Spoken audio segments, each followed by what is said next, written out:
नमस्कार। आज की ब्रेकिंग न्यूज जनपद पंचायत त्योंथर की ग्राम पंचायत फरादी से है, जहां जनपद पंचायत सीओ राहुल पांडे जी और सहयोगी पुनीत जी जांच के लिए स्वयं मौके पर पहुंचे। आपको याद दिला दें, फरादी पंचायत में चल रही बंदर बांट को लेकर पहले भी खबरों ने जोर पकड़ा था, जिसमें वर्तमान सचिव पर आरोप लगाए गए थे। लेकिन इस बार शिकायत का रूप और भी बड़ा है। इस शिकायत में आवास, मास्टर रोल, मेड़बधान, खेत तालाब, सड़क निर्माण जैसी अन्य योजनाओं को लेकर भी जनपद सीओ तक शिकायतें पहुंची हैं, जिसपे जनपद सीओ राहुल पांडे ने कड़ी कार्रवाई की बात कही है। ग्राम पंचायत फरादी के विषय में एक शिकायत प्राप्त हुई थी। यहाँ के विभिन्न कामों में अनियमितता के विषय में उसकी जांच में हम और हमारे जनपद के एपीओ आए थे। तो इसी तारतम्य में हमने गौशाला का भी निरीक्षण किया। तो गौशाला में भी देखा कि भी काफ़ी काम बाकी है। जो हमारे सरपंच काफ़ी सक्रिय हैं, इसको सक्रियता से इस काम को पूरा कर रहे हैं। और हमने और भी कामों के अभी तक ये देखा है कि इसमें कितना पैसा निकला है और कितने हद तक किया गया है। और इसमें भी हम 2 दिन और लेंगे यहाँ पर आने के लिए, तभी ये पूरी हमारी जांच हो पाएगी। कोई अनियमितता दिखी अभी पंचायत में? कुछ कार्य जो हैं पहले के? प्रथम दृष्टया जो हितग्राहियों से बात की, उस समय स्तर पे अनियमितता समझ में आ रही। कुछ हितग्राही कह रहे हैं कि हमारा पैसा निकल गया, अभी तक काम नहीं हुआ, क्योंकि फील्ड पे अभी तक काम हमने भी देखा नहीं है। तो हम देख के ही बता पाएंगे कि अनियमितता किस स्तर पे हुई है। और निश्चित रूप से अगर हितग्राही ये बात कह रहा है कि अनियमितता हुई, तो हो सकता है अनियमितता हुई हो। ये तो जाँच के बाद ही हम लोग इस पर तय करेंगे कि कितने हद तक अनियमितता हुई। कौन कौन सी योजना को लेकर शिकायत की गई है सर?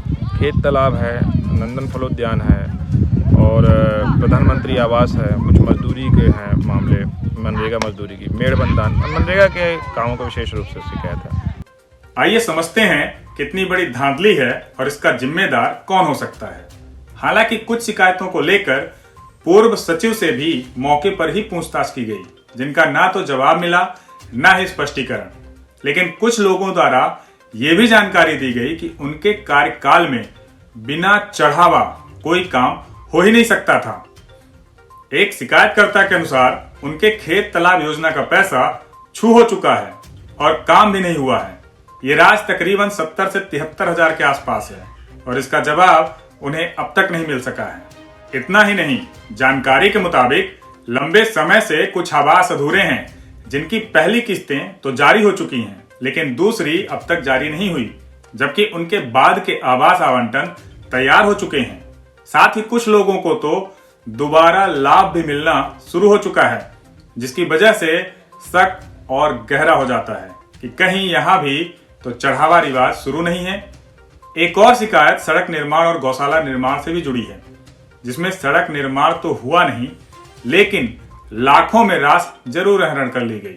अब एक पंचायत में अगर इतनी अनियमितताएं या सीधे शब्दों में कहिए भ्रष्टाचार को लेकर जनता की शिकायतें आ रही हैं, तो बाकी की जनपद पंचायत त्योंथर की 96 पंचायतों का क्या हाल होगा? अगर आपके आसपास या आपके साथ कुछ गलत हो रहा है और कोई सुनवाई नहीं हो रही है या शासन की योजनाओं में दिख रही है धांधली, तो हम तक पहुंचाइए अपनी शिकायतें। हम देंगे बुलंद आवाज। जय हिंद।